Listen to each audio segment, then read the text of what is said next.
How one B-17 fought off 15 fighters? The question itself seems to defy the laws of aerial warfare. In the vast, unforgiving theater of the Pacific War, the mathematics of combat were usually absolute.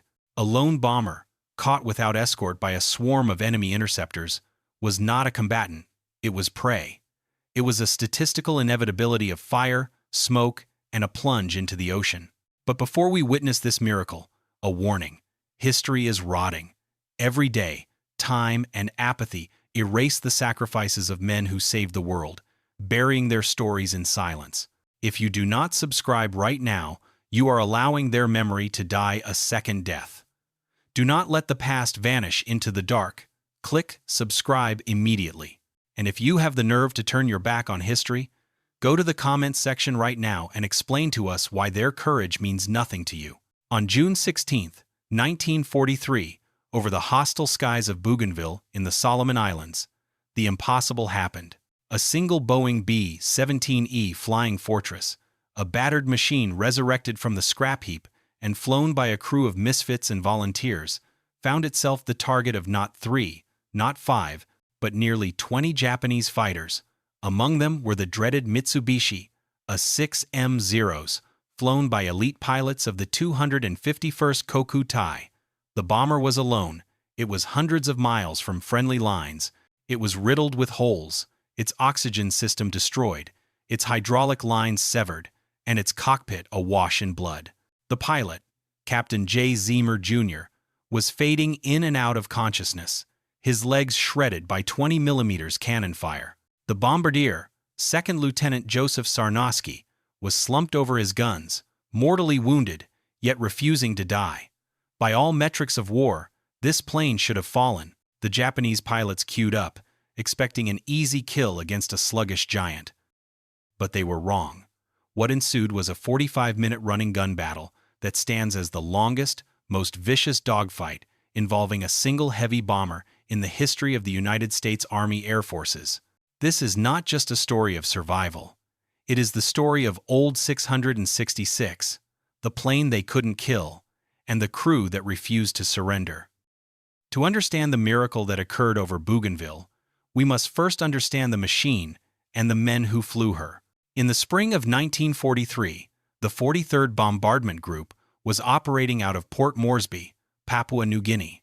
The war in the Pacific was a brutal grind of island hopping, reconnaissance, and attrition. Captain Jay Zeamer Jr. was not your typical bomber pilot. He was a maverick, a man who chafed under strict authority and had a reputation for volunteering for missions no one else wanted. He hadn't been assigned a regular crew, nor a regular plane. In the eyes of the brass, Zeamer was a loose cannon. But Zeamer had a vision. He wanted to build the ultimate reconnaissance team, a crew that could fly deeper, fight harder, and return with the intelligence that would win the war. He found his partner in Second Lieutenant Joseph Sarnosky, a bombardier from Pennsylvania with a quiet demeanor but a steely resolve. Together, they recruited a crew of like-minded individuals, men who had been left behind, cast aside, or were simply eager for action. They called themselves the Eager Beavers. But a crew needs a ship, and the only ship available was a disgrace. Tail number 41 to 2666 was a B-17E that had seen too much. It had been shot up, battered, and flown to the brink of structural failure. It sat at the end of the runway, in the boneyard, destined to be cannibalized for spare parts. It was considered cursed, heavy, sluggish, and unlucky. No other pilot would touch it. Zeamer looked at the battered fuselage and saw potential. He and his crew claimed Old 666 and began a series of unauthorized and radical modifications. If they were going to fly dangerous solo mapping missions, they decided they needed more firepower. Standard B-17 seconds of the time were heavily armed, but Zeamer wanted a battleship in the sky. They scavenged 50 caliber machine guns from wrecked fighters. They doubled the guns in the waist. They replaced the single 30 caliber nose gun with twin 50 calibers. But Zeamer's masterstroke was a fixed 50 caliber machine gun mounted directly in the nose, fired by a trigger on the pilot's control column. It turned the heavy bomber into a makeshift fighter, allowing Zeamer to aim the entire aircraft at an attacking enemy. By the time they were finished, Old 666 bristled with 19 machine guns, far more than a standard fortress.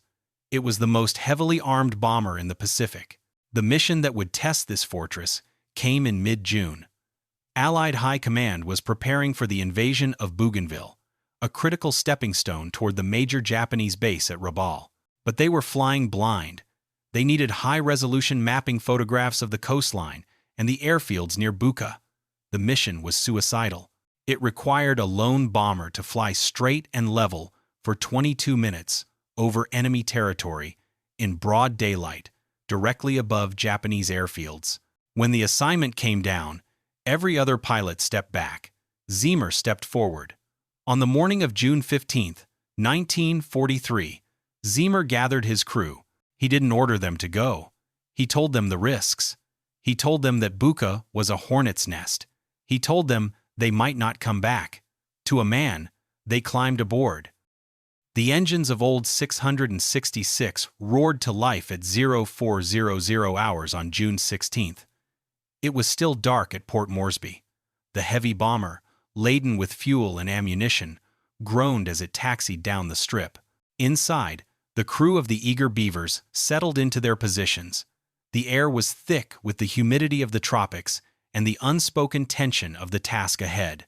They took off into the blackness, climbing steadily over the Owen Stanley Range, plotting a course north across the Solomon Sea. For hours, the flight was monotonous. The drone of the 4 Wright Cyclone engines the only sound filling the fuselage. As dawn broke, the Pacific Ocean stretched out below them, an endless expanse of blue. But as they approached the Solomon Islands, the beauty masked a deadly reality.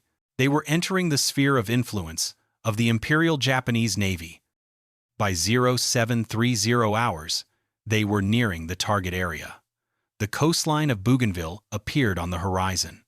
Sarnosky, in the nose, checked his camera equipment. The mapping run demanded precision. They had to maintain a steady altitude of 25,000 feet and a constant airspeed. Any deviation would render the photographs useless for the cartographers back at headquarters. Zeamer leveled the plane. "We're starting the run," he announced over the intercom. The crew went to high alert. Below them, the island of Buka was waking up. The Japanese garrison there was significant, and, critically, the airfield was active. As Old 666 droned overhead, the distinct shape of the bomber against the clear blue sky was impossible to miss. On the ground, air raid sirens began to wail. Japanese pilots of the 251st Kokutai scrambled to their aircraft. These were not green recruits. They were combat veterans flying the nimble and deadly A6M0, along with several Nakajima Ki 43 Oscars. From the top turret, Tech Sergeant Top Gunner Pudge Pugh spotted them first. "Bandits," Pugh's voice crackled over the interphone, tight but controlled. Taking off from Buka, dust on the runway. Zeamer looked down. He saw the specks rising from the earth. He did the math instantly. They were 22 minutes from finishing the photo run. The fighters would reach their altitude in roughly 15 minutes. He had a choice: abort the mission now and dive for safety, or stay the course and get the photos. "We're staying," Zeamer said. The next 10 minutes were an agonizing race against time. The cameras clicked rhythmically, capturing mile after mile of the coastline. Below, the swarm of enemy fighters climbed in a wide spiral, gaining altitude, positioning themselves to blot out the sun. By 0800 hours, the count was terrifying. 5 fighters, then 10, then 15. Reports suggest nearly 20 enemy aircraft were converging on the lone bomber. Sarnosky, in the nose, gripped the handles of his twin. 50 calibers. He knew what was coming. The Japanese tactic against B-17 seconds was well known: the head-on attack. They knew the B-17's defenses were weakest in the nose. They would streak in at 300 miles per hour, aiming directly for the cockpit, trying to kill the pilots and shatter the bomber's control. "Here they come," Sarnosky called out. 12 o'clock high! The lead element of 5 Zeros leveled off and turned toward the bomber. They lined up in a row, their wings glistening in the sunlight. They were the execution squad. Zeamer didn't flinch. He held the bomber steady, waiting for the camera shutter to finish its cycle. The discipline required to fly straight while 15 enemy planes bear down on you is unfathomable. Little did the Japanese pilots know, they were not attacking a standard B-17. They were attacking a porcupine, but the odds were still 15-1, and the first pass would change everything. The first wave of Zeros opened fire. The sky erupted. Tracers streaked past the cockpit like angry hornets. The sound of 20mm cannon shells impacting the aluminum skin of the B-17 was deafening, a hammer striking an anvil inside the fuselage. In the nose, Joseph Sarnosky unleashed hell. His twin, 50 seconds, roared, spitting brass casings onto the floor. He tracked the lead Zero, walking his fire right into its engine, cowling. The Japanese plane shuddered and exploded, disintegrating into a cloud of debris. But the enemy fire was accurate. A 20mm cannon shell smashed through the plexiglass nose of the bomber. It detonated inside the compartment, throwing Sarnosky backward. The blast blew him off his seat and into the catwalk beneath the cockpit. He was grievously wounded, his body riddled with shrapnel, a gaping wound in his side. Simultaneously, the cockpit was decimated. Cannon shells ripped through the instrument panel, glass shattered, spraying everywhere. Captain Zeamer felt a sledgehammer blow to his lower body. A shell had exploded near the rudder pedals. His legs were mangled, bones shattered, muscles torn. The pain was blinding. Blood began to pool on the cockpit floor, slick and warm. The hydraulic system was severed. Fluid sprayed into the cockpit, mixing with the blood. The oxygen system was hit. In the thin air at 25,000 feet, hypoxia became an instant, silent killer. In the back of the plane, the waist gunners were fighting for their lives. Zeros were swarming from all angles, 3 from the tail, 2 from the beam. Sergeant Pugh in the top turret was spinning madly, firing short, controlled bursts, trying to keep the fighters at bay. The B-17 lurched. Zeamer, fighting through shock and blood loss, grabbed the yoke. His legs were useless. He couldn't use the rudder pedals. He had to fly the massive 4-engine bomber, using only the ailerons and elevators, wrestling the heavy controls with his upper body strength alone. In the nose, something miraculous happened. Lieutenant Sarnosky, bleeding to death, dragged himself up from the catwalk. He refused to stay down. He crawled back to his guns. His vision was blurring, his life force draining away, but he saw another Zero lining up for a kill shot on the crippled cockpit. If that Zero fired, Zeamer would die, and the plane would go down. Sarnosky strapped himself back into his position. He swung the twin, 50 seconds around. With his last ounce of strength, he fired. The stream of bullets caught the Japanese fighter flush in the canopy. The Zero smoked and rolled away. Sarnosky collapsed over his guns. He had saved the pilot. He had saved the crew. But the crisis was far from over. Old 666 was falling out of the sky. The photo run was finished, but they were now a wounded animal surrounded by a pack of wolves. The Japanese pilots, seeing the damage, pressed their advantage. They sensed blood.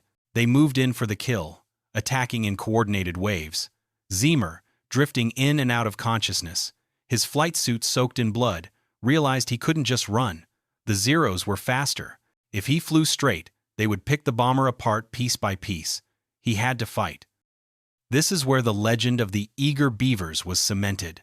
Despite his catastrophic injuries, Captain Zeamer began to dogfight the B-17.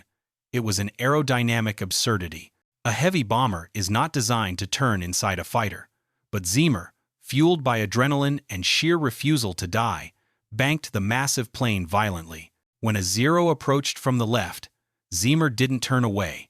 He turned into the attack. This threw off the Japanese aim. They expected the bomber to be a passive target. Instead, it was an aggressive beast. Zeamer remembered the fixed gun in the nose, his own modification. As a Zero swooped in for a head-on pass, Zeamer hauled the B-17's nose up. He aligned the entire bomber with the enemy plane, peering through the shattered windscreen. He squeezed the trigger on the control column. The nose mounted. .50 caliber hammered away. Tracers stitched the sky. The Japanese pilot, likely shocked to see a bomber acting like a fighter, broke off too late. Smoke trailed from his wing as he dove away. For 45 minutes, the battle raged. It was an eternity in aerial combat. Most dogfights last seconds. This was a marathon of endurance.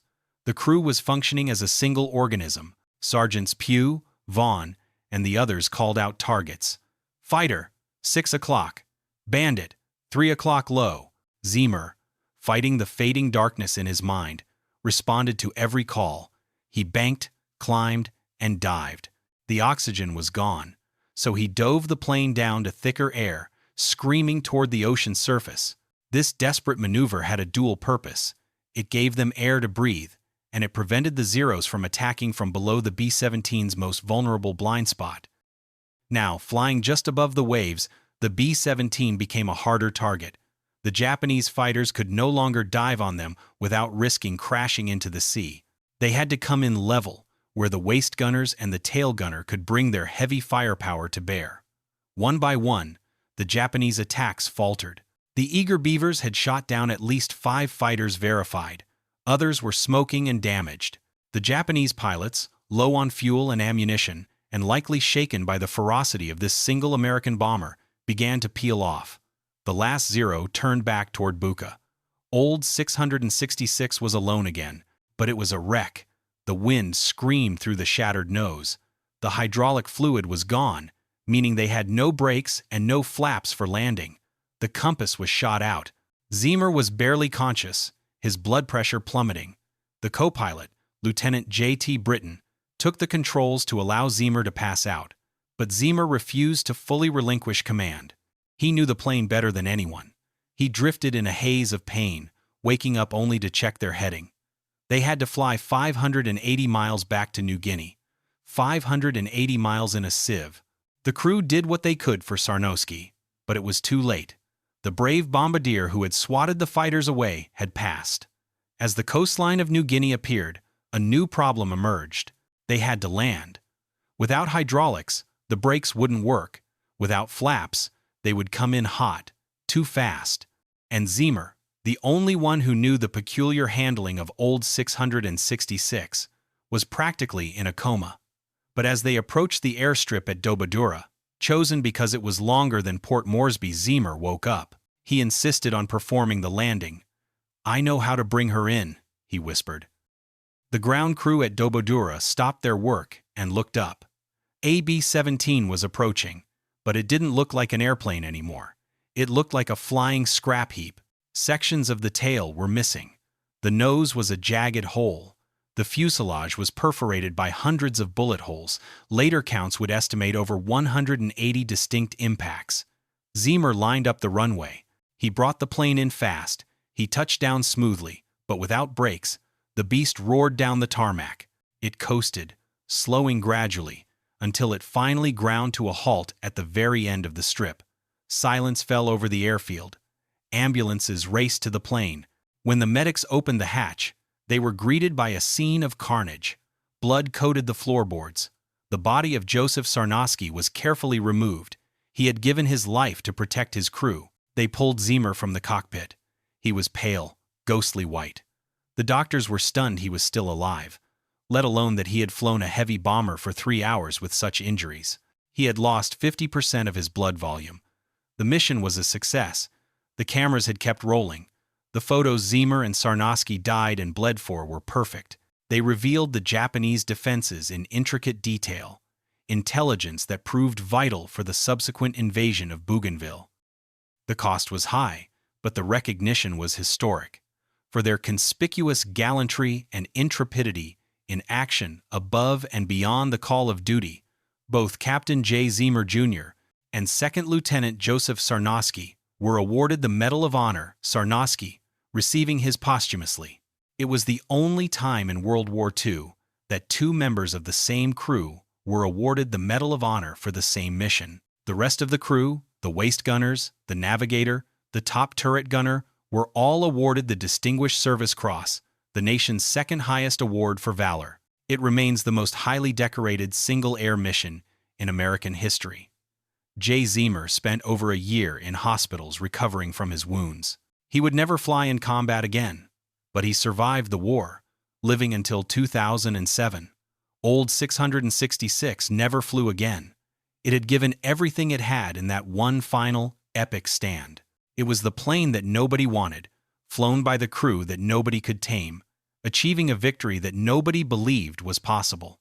The story of Old 666 is a reminder that in war, technology and numbers often dictate the winner, but they do not account for the human spirit. When 15 fighters attacked one B-17, the math said the bomber should die. But Jay Zeamer, Joe Sarnosky, and the eager beavers rewrote the equation. This was just one of countless untold stories from the Second World War. Subscribe to WWII Lost Records as we continue to bring these forgotten chapters of history back to life.